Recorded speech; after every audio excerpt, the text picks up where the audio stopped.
disarm, see, I catch him, they will hold the stick, they won't let the weapon go. But you disarm it, stick go, punch. Now fan, punch, bam, you see 1 inch punch again. See the difference there? If you disarm here.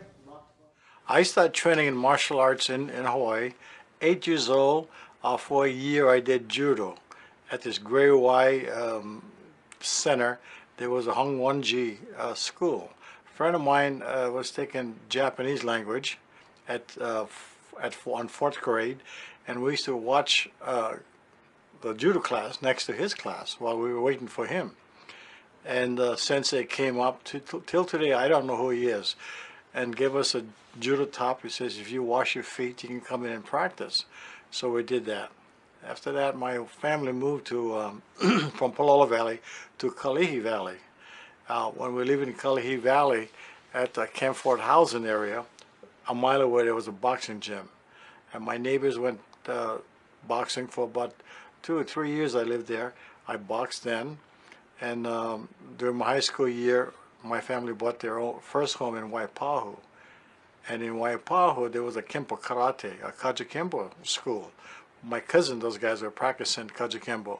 So they invited me to come down, and from 9th grade till 12th, I practiced Kajikembo.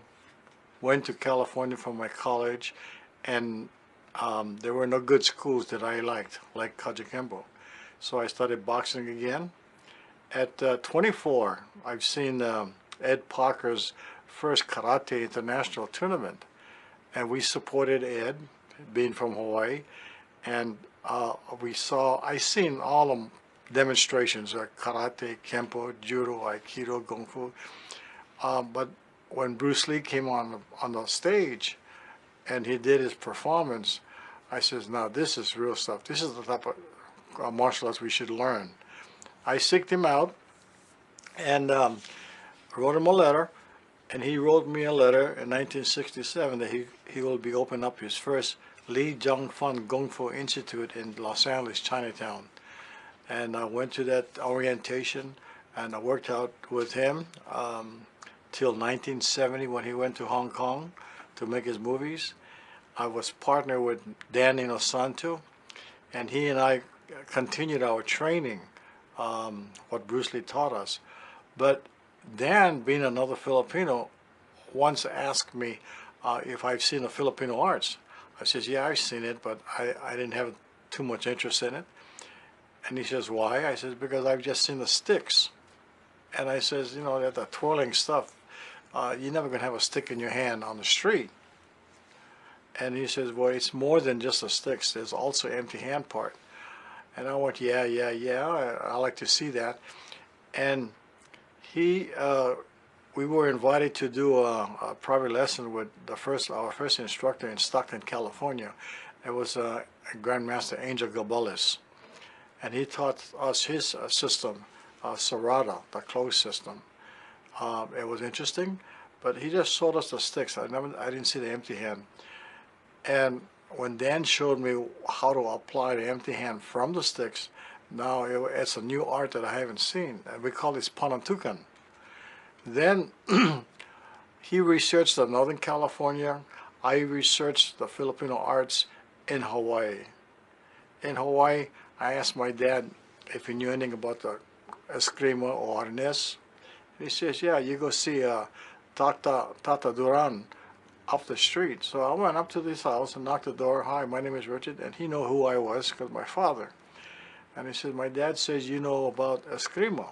Can you help me find Eskrima instructors? And his first instructor that he recommended me was Tabosa, Ray Tabosa, but I didn't know how to get in touch with him. He said, well, you go down and see Barlio Pidoy. Pidoy lived, you know, about,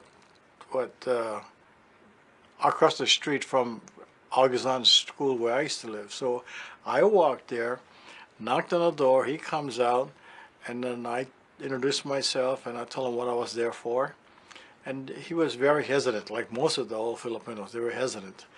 And I says, we are researching the Filipino arts because we want to give to the younger generations that the Filipino have martial arts. And we had a give our sincerity and our love for the arts, because most of them thought that we're going to steal the art and call it ours. So everywhere I go, I mention Bustillo Pidoy name and all the masters that we studied with. Bustillo had contact Ray Tabosa. Raymond Tabosa came over the house, met me. Ray Tabosa says, "Oh, we have one Bonifacio down here. We have Subing Subing in Waianae. We have Flor Villabril in Kauai," and he was mentioning all these other Filipino masters. I said, I need to research and talk to these people because once they once they are gone, then we want to carry on their art and give recognition where it deserves, like Bustillo, Pidoy, and Subing Subing, and Flor Villabril, and that's how we mushroomed. The first time I trained with one of the Grand Masters, Pedro Apilado, who was one of the last referees in the Eskrima fights in Honolulu. Mr. Inosanto and I went to his house in Compton, California, and he wanted to see our style, sparring right away, old style of Eskrima. They want to see how we spar and fight. So I had my stick in a stance, and I had it this way. And he looked at me, and he said, "Okay, wait."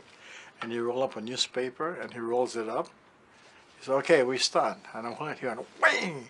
He whacked my hand. I dropped my stick. Mr. Inosanto never laughed so hard in his life when I got hit in my hand. First lesson, don't expose your weapon hand. Keep it in the back. Yeah. We trained with Flor Villabril, Ben Lagusa for a long time. He was the last. Angel Cabales, we trained him till we got certified under his Cerrado system.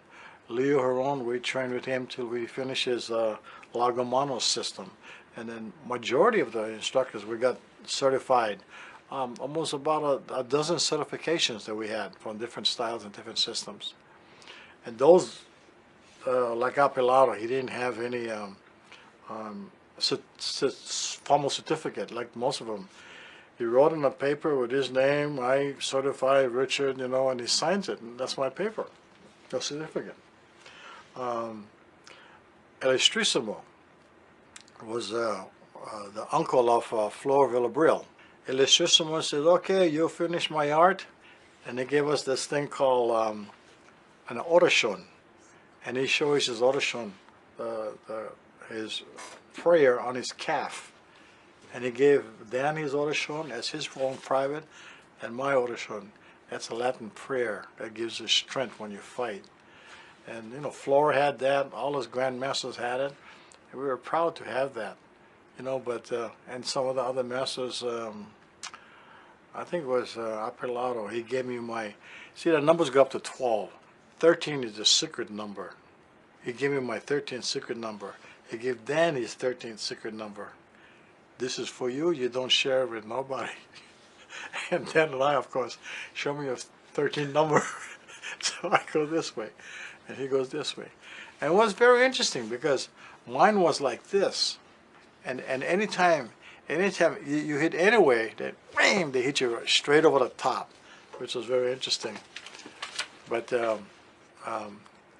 we learned a lot from those old people. And today we give credit where credit's due. And every time I teach something and I remember where it's from, I tell them that this is from Grandmaster so-and-so who gave it to Dan and I, and then we like to keep his name alive. Even though everybody have their own style or system, but the technique was similar.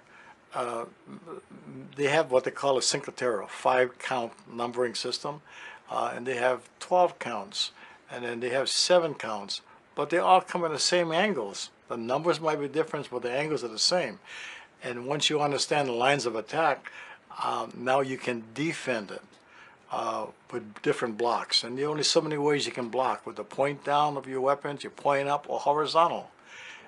And when you know how to block with the weapon, you transpose it to the empty hand. Now that's what I like to see, because now it looks like a Kung Fu hands or Karate or Kempo hands, but it's from the Filipino arts.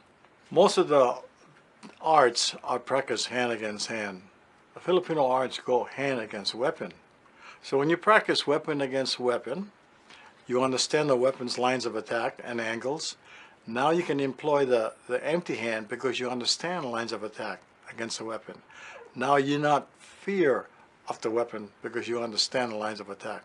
It's like knife fighting. You can't fight against a knife fighter if you don't know about knife fighting. And once you understand lines of attack with a knife, then you have a chance with your empty hand because you know how the lines of attack is going to be. We were one of the first or second organized Filipino martial arts school.